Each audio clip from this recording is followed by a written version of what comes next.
नमस्कार दोस्तों, आप सभी का अपने study channel SSC for you में स्वागत है। आज हम लोग स्थानीय स्वशासन के एडवांस लेवल प्रश्नों को डिस्कस करेंगे। इससे पहले हम लोग स्थानीय स्वशासन के थ्योरी को, वन लाइनर प्रश्नों को तथा बिहार के एग्जाम्स में पूछे गए प्रश्नों को डिस्कस कर चुके हैं। चूँकि हम लोग देख रहे हैं 2026 में या इससे पहले जो भी बिहार में एग्ज़ाम्स हो रहे हैं, चाहे बिहार दरोगा हो या बीपीएससी एईडीओ जो हो चुका है, उसमें प्रश्नों का स्तर वन लाइनर से हटकर कथन कारण मिलान इस पर आधारित हो गया है। इसलिए हम लोग वन लाइनर थ्योरी के साथ साथ एडवांस लेवल प्रश्नों को भी तैयार करते चलेंगे, ताकि इसका अभ्यास हम लोग को पहले से रहे और जब प्रश्न आए तो उस एग्ज़ाम हॉल में हम लोग आसानी से इसे बना पाए। तो चलिए हम लोग स्टार्ट करते हैं। आज का पहला प्रश्न है, बिहार पंचायत राज अधिनियम 2006 के संदर्भ में कौन सा कथन सत्य है? पहला, महिलाओं को 50% आरक्षण। दूसरा, पिछड़े वर्ग को पदों पर 20% आरक्षण। कुल आरक्षण की सीमा 50% नहीं, 50% से अधिक नहीं होगी। यानी हम लोग यहाँ देख रहे हैं कि तीनों कथन सही है, इसलिए आंसर होगा सी। नेक्स्ट क्वेश्चन है, ग्राम सभा के संबंध में असत्य कथन चुनें। पहला है कथन, सभी मतदाता सदस्य होते हैं। तो क्या ये सही है? हाँ, बिल्कुल सही है। कोरम 1/20 होता है।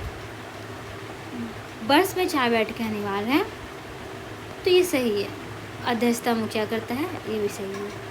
कोरम 1/10 नहीं, कोरम 1/20 होता है। ओके, तो आंसर हो जाएगा बी। अब हम लोग मिलान करने वाले प्रश्न को डिस्कस करेंगे। त्याग पत्र के संबंध में, मुखिया अपना त्याग पत्र किसे देता है? तो मुखिया अपना त्याग पत्र जिला पंचायती राज पदाधिकारी को देता है।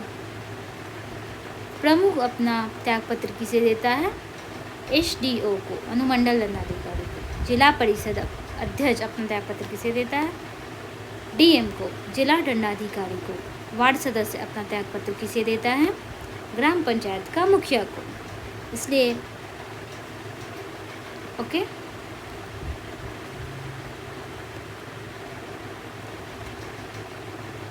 अब हम लोग जनसंख्या और पद को सुमेलित करेंगे।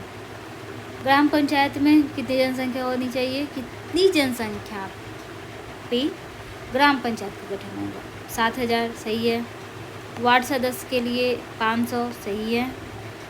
पंचायत समिति सदस्य के लिए 5000 सही है। जिला परिषद के लिए 25,000, ये गलत है। इसके लिए 50,000 होना चाहिए। ठीक है, तो आंसर हो जाएगा डी, ये गलत है। अब कथन, उप मुखिया का चुनाव अप्रत्यक्ष होता है। और कारण, क्या इसका कारण यह है कि इसका चुनाव निर्वाचित सदस्यों द्वारा बहुमत से किया जाता है? जी बिल्कुल, कथन और कारण दोनों सही है और इसका व्याख्या सही करते हैं। अब हम लोग देखते हैं न्यायपालिका एवं प्रशासन। पटना उच्च न्यायालय के संदर्भ में कौन सा कथन गलत है? इसका गठन 3 फरवरी 1916 को हुआ था, बिल्कुल सही है। भारत सरकार अधिनियम 1909 के अधीन इसका गठन हुआ था, ये भी सही है। प्रथम चीफ जस्टिस सर एडवर्ड कैमियर थे, ये भी सही है। 50 अस्थायी न्यायाधीशों का प्रावधान है, नहीं, वर्तमान में 29 अस्थायी न्यायाधीश हैं। ओके, कैसे है ये हम लोग पीछे डिस्कस कर चुके हैं।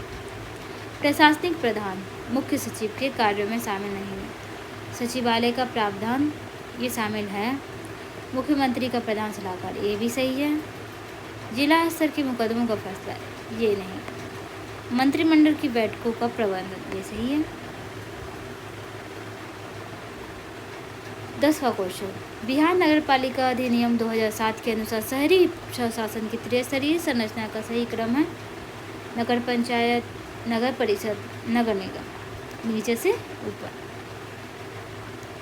नगर निकायों के आंकड़ों पर विचार करें। कुल निकाय कितनी है? 261। नगर निगम में 19, नगर पंचायत में 152। सभी आंकड़े सत्य हैं। ग्राम कचहरी के पंच और सरपंच के संबंध में सत्य है। पंचायत के चुनाव अप्रत्यक्ष होता है, सही है। पंच इस्तीफा सरपंच को देते हैं, गलत है।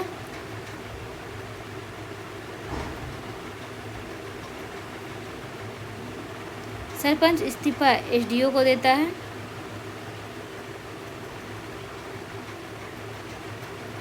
न्यायमित्र ग्राम पंचायत का सदस्य होता है।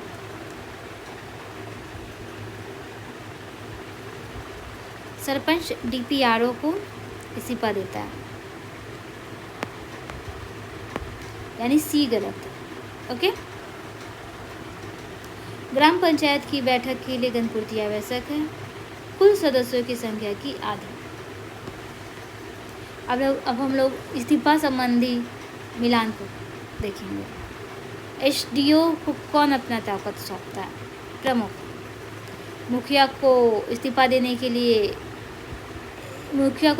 के कितने दिन बाद पत्र युक्त माना जाता है? 7 दिन।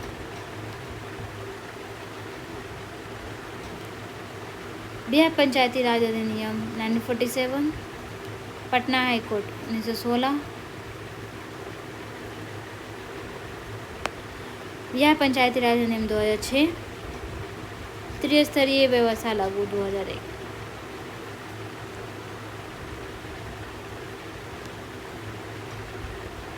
ग्राम सभा की बैठक बुलाने की जिम्मेदारी किसकी है? मुखिया की। डीएम किसे त्यागपत्र के लिए संबोधित किया जाता है? जिला परिषद अध्यक्ष द्वारा। क्या SC या ST जनसंख्या के अनुपात से भिन्न हो सकता है? नहीं, जनसंख्या के अनुपात में ही प्राप्त होता है। Okay friends, thank you.